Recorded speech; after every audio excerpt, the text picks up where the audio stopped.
বিসমিল্লাহির রহমানির রহিম। আসসালামু আলাইকুম প্রিয় শিক্ষার্থী, আউটডোর ক্লাসে তোমাদের সবাইকে স্বাগত জানাচ্ছি। আমি মোয়াজ্জেম হোসেন, প্রভাষক উদ্ভিদবিদ্যা, সাপাহার সরকারি কলেজ। শিক্ষার্থী, আজকের এই বহিরাঙ্গন ক্লাসে আমার সাথে বেশ কিছু শিক্ষার্থী রয়েছেন। আমি তাদের সাথে তোমাদেরকে পরিচয় করে দিতে চাই।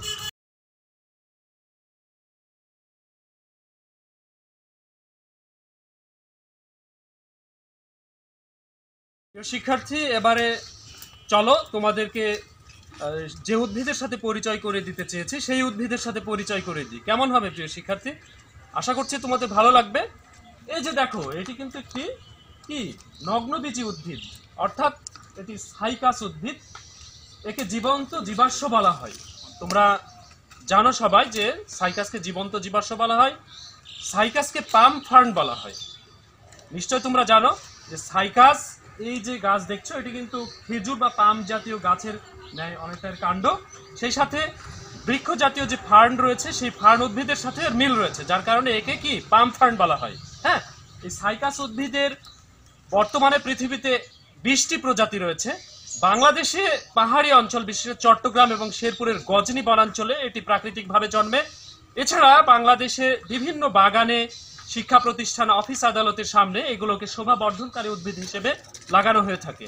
প্রিয় শিক্ষার্থী, তোমরা এই সাইকাস উদ্ভিদ সম্পর্কে ইন্টারমিডিয়েটে বিস্তারিত জানছো। তো আজকে তোমাদেরকে আমি এই সাইকাস উদ্ভিদ একবারে সরেজমিনে মাঠে কি অবস্থায় থাকে সেটি দেখাচ্ছি। এখানে খেয়াল করে দেখো যে সাইকাস উদ্ভিদকে আমরা মূল, কাণ্ড এবং পাতায় বিভক্ত করতে পারি। প্রথমে যদি পাতার কথা বলি, এই যে এগুলো দেখো, এক একটি পাতা, হ্যাঁ, এগুলো যৌগিক পত্র, অর্থাৎ পক্ষল যৌগিক পত্র। এই যে দেখো তোমরা পাতা, এই র্যাকিসের সাথে এক একটা পিনা বা লিফলেট এগুলো যুক্ত আছে। পাশাপাশি উভয় পাশে কিন্তু, হ্যাঁ, উভয় পাশে সুন্দরভাবে যুক্ত রয়েছে। আরেক ধরনের পাতা কিন্তু সাইকাসে দেখা যায়, যখন এই তোমার এই যৌগিক পত্রগুলো যখন কচি অবস্থায় থাকে, তখন এই কচি অবস্থার পাতাকে ঢেকে রাখে, সেটাকে শল্কপত্র, এটি বাদামি বর্ণের হয়ে থাকে। এবারে আমি একবারে গাছের অত্যন্ত নিকটে চলে এসেছি। এবারে তোমাদেরকে কাণ্ডটি দেখাতে চাই। এখানে খেয়াল করে দেখো, কাণ্ড দেখা যাচ্ছে। কাণ্ড এটি একবারে খাড়া এবং অশাখ একটি কাণ্ড। সেই সাথে তোমরা খেয়াল করে দেখো, এই কাণ্ডটি সিলিন্ডার আকারের কাণ্ড, হ্যাঁ, সিলিন্ড্রিক্যাল শেপ। এক্ষেত্রে তোমরা একটু খেয়াল করে দেখো যে কাণ্ডের উপরেই কিন্তু পাতাগুলো সুন্দরভাবে সজ্জিত রয়েছে। এই গাছের বয়স তোমার 10 থেকে 12 বছর এগিয়েছে। এই গাছটা 8 ফুট থেকে 14 ফুট পর্যন্ত এর দৈর্ঘ্য হতে পারে।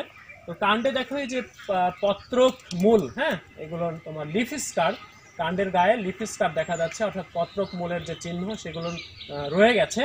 তো এই যে তোমরা কাণ্ড দেখছো, কাণ্ডের নিচে তোমরা দেখতে পাচ্ছ সুন্দর ছোট ছোট এই যে চারা গাছ, হ্যাঁ, অর্থাৎ মুকুল, যেগুলোকে আমরা অন্যত্র সরিয়ে লাগালেই, অর্থাৎ কাণ্ড থেকে আলগা করে অন্যত্র লাগালেই কিন্তু আমরা নতুন চারা গাছ পাবো। তো তোমরা এবারে দেখো, কাণ্ডের অনেকটা গোড়া পর্যন্ত তোমাদেরকে দেখানোর চেষ্টা করি। যদি এখানে দেখো, গোড়াতেও কিন্তু অনেক মুকুল রয়েছে। তো যাই হোক, এই সাইকাসের মূল, এক ধরনের বিশেষ ধরনের মূল রয়েছে, সেটাকে কোরালয়েড মূল বলা হয়। সামুদ্রিক প্রবালের ন্যায় এই মূল কিন্তু তোমার মূলের স্বভাব, যেটা বৈশিষ্ট্য, সেটা হলো নিম্নমুখী হওয়া, কিন্তু এই মূলটা ঊর্ধ্বমুখী হয়। হ্যাঁ, তো প্রিয় শিক্ষার্থী, এবারে যদি তোমাদেরকে সাইকাসের জননের কথা বলি, তাহলে তোমরা এখানে খেয়াল করে দেখো, এটি একটি কিন্তু স্ত্রী গাছ। হ্যাঁ, এখানে মেগাস্পোরোফিল দেখা যাচ্ছে। এই মেগাস্পোরোফিলে তোমরা এখানে খেয়াল করে দেখো, এখানে সবুজ সবুজ, হ্যাঁ, মেগাস্পোরোফিলে এখানে ডিম্বক দেখা যাচ্ছে। এই ডিম্বকগুলো কিন্তু মিশক্রিয়ার পরে এগুলো কি হবে, বীজে পরিণত হবে। হ্যাঁ, তারপরে এই বীজ অন্যত্র লাগালেই আমরা নতুন সাইকাসের চারা গাছ পেতে পারি। তো প্রিয় শিক্ষার্থী, এই গাছটি আসলে এতটা গুরুত্বপূর্ণ কেন? এই গাছটি কিন্তু বিভিন্ন তোমার অফিস আদালতের সামনে, বিভিন্ন বাড়ির প্রধান ফটকের সামনে এগুলো শোভা বর্ধনকারী উদ্ভিদ হিসেবে লাগানো হয়। বিভিন্ন পার্কে, চিড়িয়াখানায় তোমরা একটু খেয়াল করলে দেখবে যে এই সাইকাস উদ্ভিদ চোখে পড়ছে। সেখানে শোভা বর্ধনের জন্য এই সাইকাস উদ্ভিদ লাগানো হয়ে থাকে। এছাড়াও সাইকাস উদ্ভিদের যে কন্দ রয়েছে, কিছু কিছু প্রজাতির কন্দ থেকে, আবার বীজ থেকে তোমার সাগু তৈরি করা হয়। হ্যাঁ, আবার সাইকাসের যে পাতা, এগুলো ঘর সাজানোর কাজে ব্যবহার করা হয়। প্রিয় শিক্ষার্থী, আশা করছি তোমরা সাইকাস উদ্ভিদের গুরুত্ব বুঝতে পেরেছো। আজকের ক্লাসের এখানেই সমাপ্তি। আগামী কোনো আউটডোর ক্লাসে আবারও তোমাদের সাথে দেখা হবে। সে পর্যন্ত তোমরা সবাই ভালো থাকো, সুস্থ থাকো। খুদা হাফেজ।